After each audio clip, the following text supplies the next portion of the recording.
નમસ્કાર પ્રેક્ષકો, હું છું શીતલ અને આપ જોઈ રહ્યા છો હેડલાઇન ન્યૂઝ।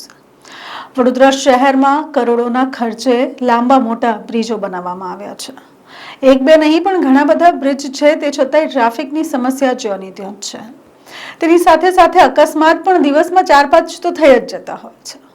જો આટલા કરોડોના ખર્ચે આટલા મોંઘા દાટ બ્રિજ બનાવવામાં આવતા હોય, આટલા પહોળા બ્રિજ બનાવવામાં આવતા હોય તોય અકસ્માત થતા હોય તો હવે કરવું શું? ટ્રાફિક ઠેર ઠેર અત્યારે સર્જાઈ રહ્યા છે અને કરોડોના ખર્ચે બનાવેલા આ બ્રિજ ને હવે ખોદીને ત્યાં વરસાદી કાંસ અને ગટરો નાખવામાં આવી રહી છે। આજે પંડ્યા બ્રિજ ઉપર ટ્રાફિક જામ થઈ ગયું, ખૂબ જ ચક્કાજામ થઈ ગયું અને ત્યાં જ ખબર પડી કે અકસ્માત સર્જાયો છે।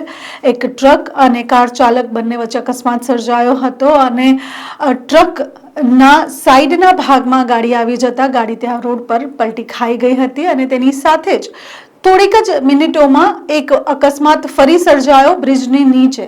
એટલે આમ વારંવાર અકસ્માત સર્જાતા હોય છે અને તેના લઈને ટ્રાફિકની સમસ્યા પણ ખૂબ વધતી જતી હોય છે।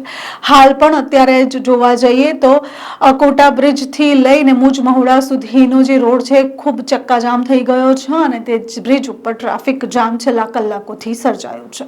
હવે આ બધાની જવાબદારી કોની તે મોટો પ્રશ્ન છે।